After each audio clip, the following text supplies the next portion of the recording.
बिस्मिल्लाहिर्रहमानिर्रहीम। Assalamu alaikum. How are you students? I hope you are fine and safe. It's your video lecture of standard 10th on the behalf of Leeds Grammar School. Inshallah you will learn and enjoy this video. जी students, अभी इस lecture में हमारा question number 11 और question number 12 होगा notes में से। ये हमारे शॉर्ट क्वेश्चन आंसर्स हैं। क्वेश्चन नंबर 11 में है describe and explain reflection of waves, यानी कि अब हमने वेव की जो प्रॉपर्टीज पढ़ी हैं इसमें हमने ये देखना है कि वेव्स जो हैं वो उनके अंदर रिफ्लेक्शन की भी प्रॉपर्टी है। अब इसमें वर्ड जो रिफ्लेक्शन है, रिफ्लेक्शन का मतलब है कोई भी वेव जो है वो जब किसी चीज से टकराएगी तो टकराने के बाद वो वापस टर्न बैक होगी।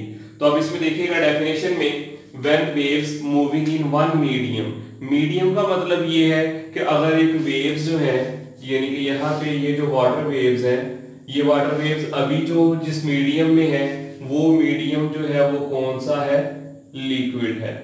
अब उसके बाद अगर ये किसी वुड के पीस से टकराती हैं तो वुड जो है हमारे पास, ये पीस जो है वो वुड का है और वुड कौन सा मीडियम है, सॉलिड है।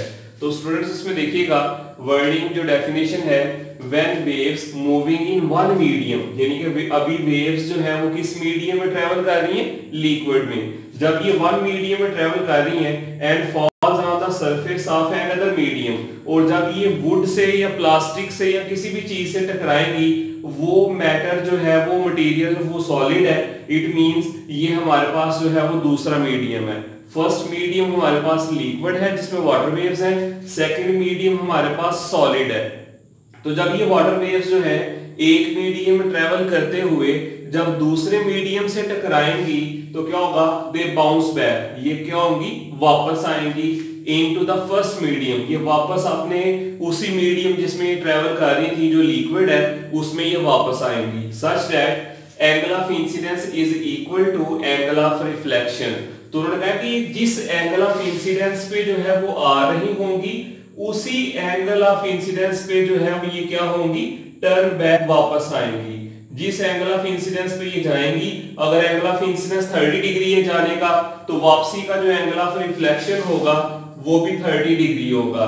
तो स्टूडेंट्स इसमें एक्सप्लेनेशन है कि अब इसमें वाटर वेव्स जो जा रही होंगी रिपल टैंक के अंदर, उसमें हमने क्या करना है, उसमें हमने यहाँ पे जो है वो एक वुडन बार रखेंगे और वुडन बार जो है वो बिल्कुल स्ट्रेट नहीं होगा, एक खास एंगल पे होगा ताकि उसमें एंगल ऑफ इंसिडेंस और एंगल ऑफ रिफ्लेक्शन जो है वो हमें प्रॉपर नजर आए। स्टूडेंट्स अब हम वीडियो में देखेंगे कि कैसे एंगल ऑफ इंसिडेंस और एंगल ऑफ रिफ्लेक्शन जो है वो उसमें एक्सप्लेनेशन में कैसे हमने इसको सॉल्व करना है।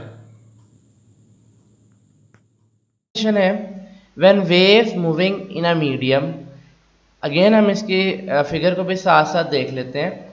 When waves moving in a medium falls on the surface of another medium, they bounce back into the first medium such that angle of incidence is equal to angle of reflection।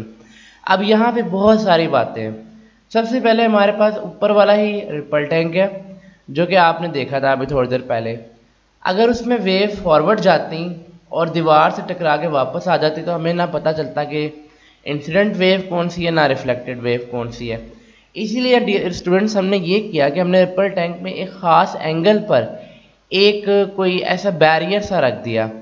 अब हुआ क्या, इस barrier एक angle पे रखा था जिसकी वजह से जो वेव्स लेफ्ट हैंड साइड से आईं, जब वो स्ट्राइक करी तो वो भी ख़ास एंगल में नीचे की तरफ बेंड कर गई। मतलब अब हमें इंसिडेंस और रिफ्लेक्शन विजिबल है। तो कुछ यहाँ पे टर्म्स हैं जो कि इस लेक्चर में तो नहीं लिखी हुई मगर आप लिख सकते हैं। सबसे पहली बात तो ये कि what is normal. Normal is an imaginary line which is drawn perpendicular to some surface। जैसा कि ये हमारे पास बैरियर एक सरफेस है, इसके 90 डिग्री पर ये जो हमने लाइन ड्रॉ की है, जो इमेजिनरी लाइन है, इसको हम नॉर्मल बोलते हैं। लेफ्ट हैंड साइड से ये वाटर वेव्स आ रही हैं, ये आपको क्रस्ट और ट्रफ नज़र आ रहा होगा। वाटर वेव्स की डायरेक्शन को रिप्रेजेंट करने के लिए हमने ये लाइन बनाई है विद एन एरो हेड, इसको हम बोलते हैं इंसिडेंट रे। इंसिडेंट रे की बड़ी आसान सी डेफिनेशन है, line with an arrowhead used to represent direction of incident wave। आप देखोगे ये इंसिडेंट रे और नॉर्मल के दरमियान एक एंगल बन रहा है, इसको हम बोलते हैं एंगल ऑफ इंसिडेंस। जब ये वेव्स टकरा के वापस चले जाती हैं तो आप देखो ये जो रेड लाइन है जिसको हम इंसिडेंट रे पहले बोल रहे थे, अब ये रिफ्लेक्टेड रे है।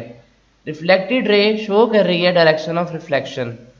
अगेन आप देखोगे नॉर्मल का रिफ्लेक्टेड रे के साथ एक एंगल है, इसे कहते हैं angle of reflection.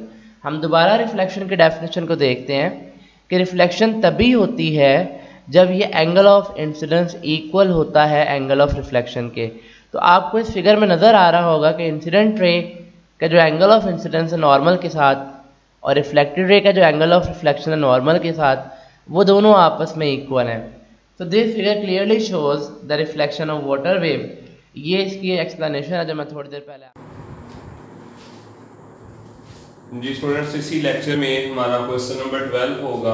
Question number 12 में डिफरेंस ये है कि right note on refraction of wave. अब हमने वर्ड यहाँ पे है रिफ्रैक्शन, यहाँ पे आर की साउंड है, रिफ्रैक्शन ऑफ वेव्स का हमने पढ़ना है। रिफ्रैक्शन ऑफ वेव्स में क्या होता है कि when waves from one medium enter in the second medium, जब वेव्स जो है वो एक मीडियम से दूसरे मीडियम से स्ट्राइक करती हैं, टकराती हैं, तो वो उस मीडियम में पास आउट कर जाती हैं। तो उसमें जब पास आउट करती हैं तो मगर होता क्या है, डायरेक्शन ऑफ ट्रैवल में चेंज, मगर उनकी डायरेक्शन ऑफ ट्रैवल जो है वो क्या हो जाती है, चेंज हो जाती है, यानी वो अपना रास्ता थोड़ा सा चेंज कर लेती हैं। अब यहाँ पे इसमें डिपेंड क्या करता है, स्पीड पे हमने देखना फर्क क्या पड़ेगा। वाटर वेव्स की speed of waves is less, speed of waves जो है वो लेस होगी इन शैलो वाटर, शैलो का मतलब कम गहरा, देन इन डीप वाटर, यानी कि डीप अगर जितना पानी ज्यादा गहरा है उसमें पानी की स्पीड ज्यादा होगी, वाटर वेव्स की स्पीड ज्यादा होगी।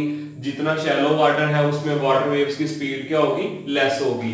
तो स्टूडेंट्स इसी तरह से वेवलेंथ में है कि वेवलेंथ जो है, wavelength of waves decreases, wavelength जो है वो वेव्स की वो कम हो जाती है जब ये ट्रेवल करती हैं डीप वाटर से शैलो वाटर में, तो उसकी वेव्स की जो वेवलेंथ है वो क्या हो जाती है, कम हो जाती है। तो स्टूडेंट्स इस लेक्चर में हमारा क्वेश्चन नंबर 11 और 12 होगा। क्वेश्चन नंबर 12 को भी हम वीडियो में देखते हैं डायग्राम के साथ। फिगर को ओपन कर लेते हैं फिर देखते हैं। When a wave moving on a one medium enters into the second medium at some angle, its direction of travel changes। पहली बात तो ये कि अब आपके पास जो मीडियम है वो मुख्तलिफ तरीके का है। फॉर एग्जांपल ऊपर वाला मीडियम जो है वो डीप वाटर है और जो नीचे वाला मीडियम है वो शैलो वाटर है। इस बात से क्या मुराद है, फ़र्ज़ कर लेते हैं कि आपने इस पॉइंट पर कोई पत्थर रख दिया। अब हुआ ये कि इस पॉइंट से इस पॉइंट तक जहाँ पे आपने पत्थर रखा वहाँ से पानी मूव कर गया। अगर फ़र्ज़ कर लें आपने इस पॉइंट पे पत्थर रखा तो पानी इस पॉइंट पे ज़्यादा हो गया, इस पॉइंट पे कम हो गया। मतलब आप समझ लें कि आपने दो मीडियम बनाने हैं, एक में पानी कम होना चाहिए, एक में पानी ज़्यादा होना चाहिए। ओके, नाउ अब यू कैन सी क्लियरली कि ये जो हमारी वाटर वेव हैं ये डीप रीजन से शैलो रीजन में जा रही हैं। एक तब्दीली जो आपको वाज़े तौर पे नज़र आ रही है कि ये वाटर वेव बेंड कर रही हैं टूवर्ड्स द नॉर्मल। कैसे देखें, ये वाटर वेव सीधी जा रही थी बट इनकी बेंडिंग नीचे की तरफ हो गई। ये नॉर्मल लाइन है which is drawn perpendicular to this surface. आप देखो कि एंगल ऑफ इंसिडेंस ज़्यादा है और एंगल ऑफ रिफ्लेक्शन कम है। वाटर वेव्स जब डीप वाटर से शैलो वाटर में जाती हैं या हल्के पानी से भारी पानी में जाती हैं तो वो नॉर्मल की तरफ बेंड कर जाती हैं। आपने कुछ दिनों पहले एक फार्मूला डिराइव किया था v equals to F lambda. अब हमारे पास सिर्फ है इस वक्त v और लैम्डा। हम समझ लेते हैं कि इसकी फ्रीक्वेंसी कांस्टेंट है। उसकी क्या वजह होती है कि फ्रीक्वेंसी कांस्टेंट है, क्योंकि यहाँ पे भी जो वेव्स हैं और जो यहाँ पे भी जो वेव्स हैं उनको एक ही वाइब्रेटर प्रोड्यूस कर रहा है और उसकी फ्रीक्वेंसी चेंज नहीं हुई। तो हमारे पास बाकी बचता है v is directly proportional to lambda.